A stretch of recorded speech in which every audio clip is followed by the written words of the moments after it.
Hey, what's up guys? I'm BTC. Let's be honest about it. Overwatch has a pretty severe problem with toxic players. Those that throw matches, leave in the middle, are trolls, or generally just jerks to the other people in their games. So much so that Blizzard has had to take quite a bit of time to kind of deal with this, and yesterday they released a developer update video talking specifically about that. So I'm going to get to that in just a second, but first I want you to scroll down a little bit, go to the comment section, and leave me your best guess for what percentage of games do you think have a leaver or a thrower in them. And let me quickly clarify, a leaver is someone who leaves the game and then never returns. I'm not talking about people who get disconnected and then come back like a minute or later because, you know, their brother restarted the computer or something like that, you know what I mean? And a thrower is not someone who is simply playing bad, but someone who is intentionally trying to lose. So, leavers, throwers, what percentage of games do you think actually have a leaver or a thrower? Let me know down in the comment section. Alright, so continuing on. So Blizzard had their developer update video about toxic players and the reporting system, and really there wasn't too much new stuff. A lot of it was kind of the same old that they've been saying for a while. They're trying to improve the system, they want to give more feedback, and they're not interested in creating any sort of low priority type queue system. If someone is being an idiot and they're ruining games or they're leaving or whatever, they just simply do not want them playing Overwatch anymore. They're looking more at permanent bans as opposed to, you know, we're going to put you in a low priority where you play with other bad players. So Jeff Kaplan and Blizzard, they just want those bad players to be completely gone and never come back. Now, he did give a little bit of new information that they are going to be ramping up the kind of feedback where they're sending out emails when you report somebody and a punishment actually happens. So you might get an email telling you about that. It's just kind of in a pilot phase right now, but they're going to try to increase it. But eventually they want to make it so that you get that message in-game instead of getting it sent to your email. And speaking of people who have been punished, the total number of people that have had some sort of disciplinary action is over 480,000. Now, of that, 340,000 were from player reports, which means the remaining ones were probably like cheaters or something that were caught automatically in the system. So close to 500,000 people have had some sort of disciplinary action. It doesn't mean they were straight up banned. They could have just had their account muted or something or whatever, right? But almost 500,000, that's quite a few. Now, how many players does Overwatch actually have? We don't really know. Now, we know that over 30 million accounts have been sold, but that doesn't mean that all those people are still playing. In fact, it's probably less than half, so probably less than 15 million are still playing Overwatch, because people get bored or they move on or whatever. So 500,000 out of, let's say, 15 million, that's a lot of people that have been punished. Now, I think one of the main issues with this entire toxicity problem is that the player base for Overwatch is overwhelmingly casual. They have little to no interest in anything competitive or esports related. That's why I don't make any esports or tournament related stuff on my channel, because you guys, at least most of you, have made it very clear that you're simply not interested in that. Now, there's no problem with the game having a casual player base. The problem comes in when you have a competitive mode in a very casual player base game. That's when you run into problems, because a lot of those casual players, even though they're on the competitive ladder, they simply don't care enough, they don't invest enough time or effort into actually really trying or really caring about their rank. So if they're having a bad day or a bad game or someone is just being annoying or stupid, then for them, throwing the match and causing the other people to lose is worth more to them than, you know, losing their own rank. Like, it doesn't matter because they don't view the game in any really serious manner. It's just, you know, it's a casual thing. They log in, they play some games, and then that's it. They don't really care beyond that. So just how bad is the toxicity problem in Season 6 of the competitive ladder? We're talking leavers and throwers here. Now, I don't have the numbers for the entire Overwatch community. Blizzard does. They know how many games had leavers. There is no chance they're ever going to release that information. That would look so bad for them. They will never release that info. But I can give you my personal experience for the first couple days of Season 6, and it does not look good. So once again, let me quickly clarify, because I want to make sure everybody is on the same page.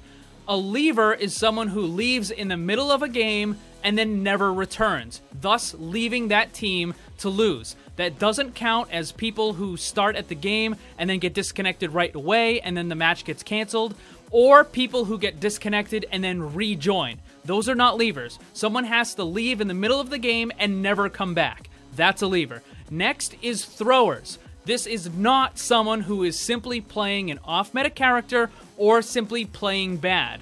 This is someone who is intentionally trying to lose. Someone who is running around in the spawn room for 2 or 3 minutes. Someone who is jumping off the edge of the map and repeatedly dying. Couple quick personal examples that I've seen. There was a group of 3 people in a stack. They all ran to the center of the map and then they started emoting and doing nothing. That's all they did. They would run towards the center of the map and then use emotes and let the enemy kill them. So I had a 3 stack that was actually throwing. I had another player in one of my games who was throwing. He switched over to Hanzo, and then he didn't do anything at all to try to help capture the point. Like, he just basically stood off on the side. He never even shot at the choke point. All he did was just basically run around, climb up walls, do stupid stuff until he got his ultimate fully charged. Once his ultimate was fully charged, you know what he did? He aimed straight up in the air and fired it so that he could watch the dragon go through the sky. So that guy is clearly throwing. And let me give you another quick example. This one was so blatantly obvious that even the enemy team realized it almost instantly. So here's a quick screenshot of the chat. It's this guy right here. His name is Serverek. He says, "Free charge," right?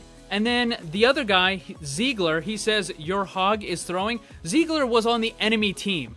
He saw what this guy was doing. He basically played as Roadhog. He ran into the middle. He wasn't shooting anybody. He wasn't trying to hook anybody. He was just spinning in circles, using his take a breather in order to keep his health up. And he was basically, you know how people say that Roadhog is an ult battery?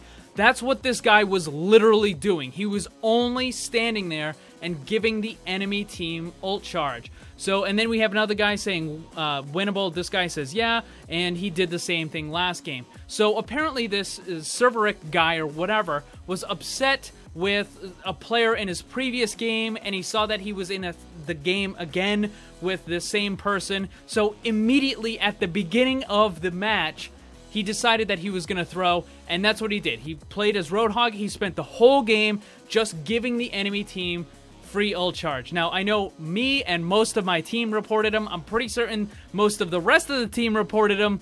Never got an email saying if any disciplinary action had been taken. I really hope so, because this guy was, like, completely ruining the match. Now, keep in mind, these are just the people throwing that I was aware of, because when it's on your team, it's a lot easier to see when someone's throwing. Like, if you see someone running around in the spawn room, then obviously you know that they're throwing the match. But if someone on the enemy team is just running around in the back area or in the spawn room, you might not actually see that. You might not know that it's going on unless someone in their team actually says it in the all chat. So there might be matches going on where there's a thrower on the enemy team and you just don't even know about it. In fact, I'm willing to bet most of you guys have been in matches with a thrower on the enemy team that you didn't even know about. Now, I included both my team and the enemy team in that numbers. Like, it didn't matter if it benefited me or if it hurt me, right? Like, if the lever was on my team or the enemy team, I don't care. I just counted it in that number anyways. Same thing with the thrower. If I was aware of it, I counted it in. But that's just, like, that number is insanely high. And if you think that's bad, the very first game I had in Season 6, literally the first placement match, on my team, we had a lever who left halfway through. And then, of course, we ended up losing because we were down a man. Literally, the very first match of Season 6 had a lever. So what I ended up doing was, over the first couple days, I basically tracked all of my matches, and I figured out how many matches had a lever, how many matches had a thrower, someone who was intentionally trying to lose, like the guy in the Roadhog, or the Torbjorn who was running around the spawn room, or the Hanzo who was just shooting into the sky. How many of those matches, like what percentage had levers and throwers? What do you think it was? You guys should have had this down in the comment section. Was it 2%? Was it 5%? Could it be as high as 10%? Be 10% of matches have a lever or a thrower? That would be crazy, right? So what was the real number? 37.5%. Let me say that again. In the first couple days of Season 6, 37.5% of all my matches had a lever or a thrower in them. Now, it's entirely possible I got extremely lucky, and I'm on the really high end of the lever and the thrower games, right? I just got really bad luck, and that's just the way it happens, right? So, if I had 37.5%, I don't know, so what's the real percentage then? Maybe somewhere between 30 and 35%? Even then, that's still 1 in every 3 games. That is ridiculous. That is absolutely unacceptable. All right, let's give it the really huge benefit of the doubt, okay? Super huge benefit of the doubt. All right? Even though I don't think this is the case at all. Let's cut it in half, right? So we'll bring it all the way down to, like, 18, 19%.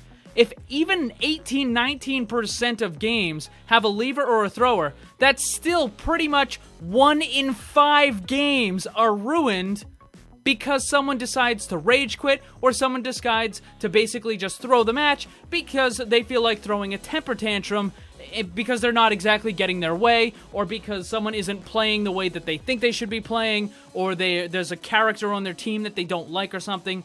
I mean, we're talking 1 in 3, 1 in 5, it doesn't matter. Both of those numbers are still extremely high. That is unbelievably ridiculous. Again, the problem that I mentioned earlier is that you have a competitive game mode with an overwhelmingly casual player base. And those two things just don't really mesh well together. So if you wanted to have a really serious competitive mode, then you're going to have to drastically increase the level requirement.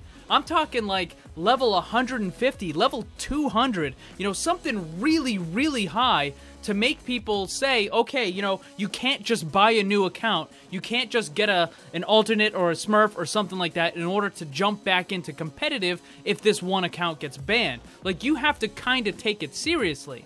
But the thing is Blizzard is never going to do that. So honestly, I have no idea how they're going to kind of reconcile these two things. I don't know how you're going to take the casual player base and make them actually care about a competitive game mode. So I don't know what to tell you guys. I mean, 37.5% is a pretty insanely ridiculous number. Again, maybe I was on the high side, but I mean, even if you cut it in half, it's still unacceptable. So, what do you guys think about all this? Do you think that any of the new reporting stuff is actually going to make a difference? Do you think it's always going to be bad? Do you think it's going to get worse? Let me know down in the comments section. Also, don't forget to check out my Discord server and follow me on Twitter. The links for that stuff is down below. Thanks for watching. Hit that like button. Remember, always blame the controller because it's never your fault. Also, special thanks to all my Patreon supporters for helping to make this all possible. If you'd like to see what kind of cool rewards you can get for supporting the channel, check the links on screen and down below.